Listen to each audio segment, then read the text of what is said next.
able to occur anymore. It actually was putting me in a negative energy deficit. So obviously when we eat food that comes out of a can, when it's frozen, when it's day old, 1 day, 2 day, 3 days old food, it has no energy in it. It has no energy in it. And so when you eat that food, you will actually recognize that it will usurp your life force energy. These are really important basic laws that you have to remember if you want to talk about not aging and actually being here for long periods of time. The key is to be able to be appropriately aware of the accountability of how you're using your energy. It's an equation. You have X amount of energy. You also have X amount of resources to draw energy on, so that upon or from, so that you don't have to use your own.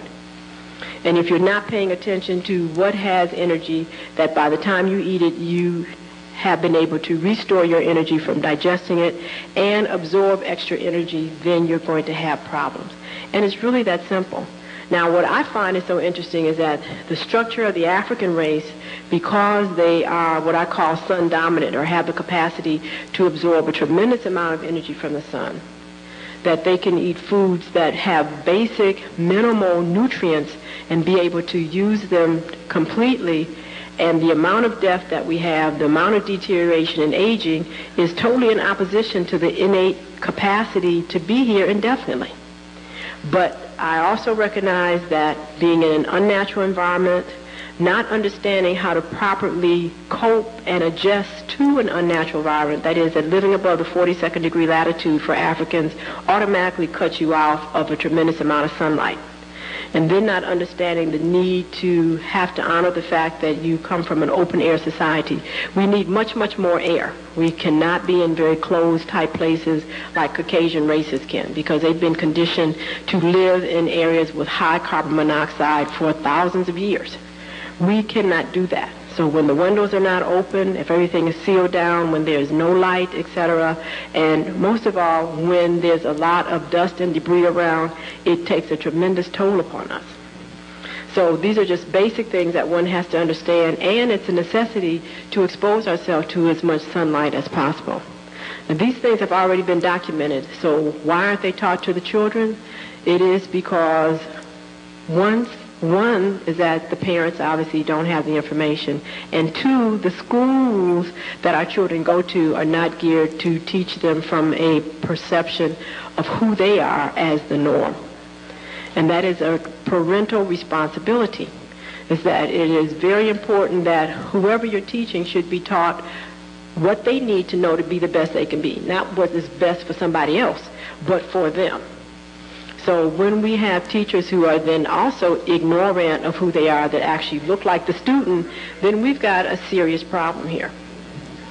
Now, I just want to go back to this purification process, because again, when this purification process cannot complete itself, that this liquefied waste cannot leave the body through the lungs, through the colon, through the lymphatics, it then now resolidifies and will then relocate itself in the body.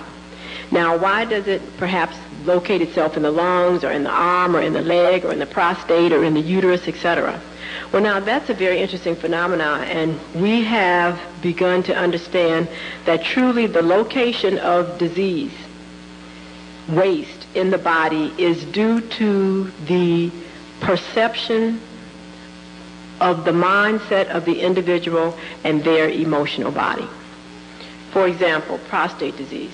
Prostate disease is a reflection of women who have true issues around accepting their nurturing capacity. The uterus on the physical level is the innate resource for nurturing. It is the first house for an incoming soul, and it will take care of that soul for 9 months until it is able to stand on its own, which is known as birth. The uterus and that capacity to nurture also has an emotional body, and it also has a mental body. And we notice that women who do not appreciate the nurturing capacity, whether it's on a physical level, have also emotional and mental issues around nurturing at all. We ask them about their relationships with their mates. They're strained or either totally void because of the inability to deal with differences in relationships that have allowed them to feel less than loved and hurt. We find that there have definitely been issues to decide if they would even allow their uterus to be a incubator or a nurturing chamber, and have had usually one or more abortions. As a matter of fact, the Afro-American women in this country supply the most placentas and the most fetuses for the cosmetic and research industries. There is definitely an issue around the African woman recognizing that her life force energy should be used for something that she truly believes is something that she should be doing. When we sit down and talk to these women with uterine fibroids, the jobs that they perform every day are jobs that if they were to really ideally be living their ideal life, they would never even think about performing. So the understanding is that whenever you're involved in something, exchanging your life force energy, that is a form of nurturing and sustaining. So for the woman, everything that she's involved in is a child, whether it's preparing a meal, whether it's writing a letter, whether it's making a garment, whether it's, performing a job for someone else. All of these are actually her children.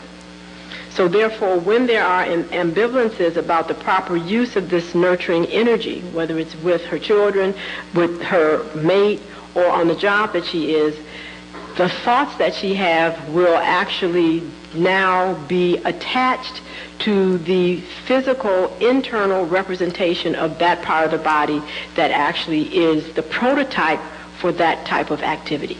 Does that make sense? So therefore, the physical uterus is the prototype for nurturing on whatever level.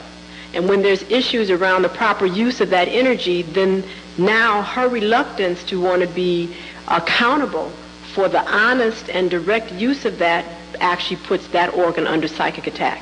Therefore, the brain translates that ambivalence, that emotional mental conflict into a substance, and the uterus, being sensitive to that, is now having to deal with the collection of toxins that creates.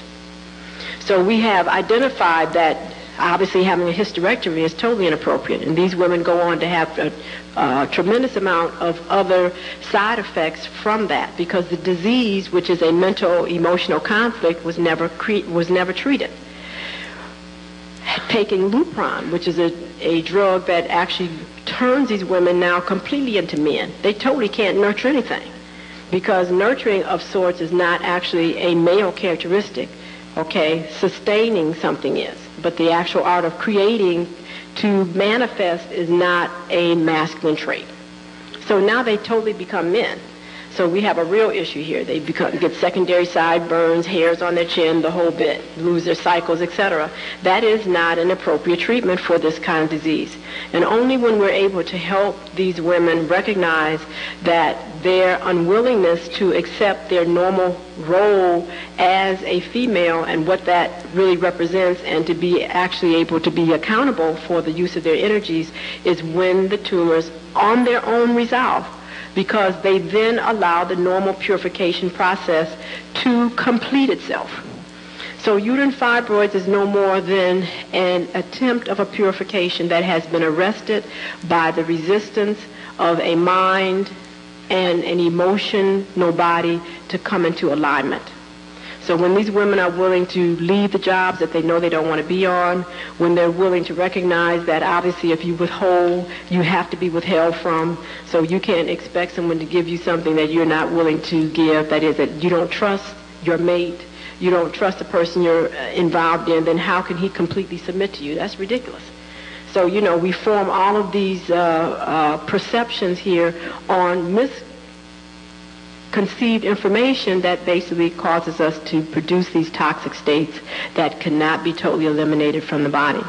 The same thing with prostate. Prostate definitely deals with men who have issues around whether they are actually performing and functioning in the role as a man.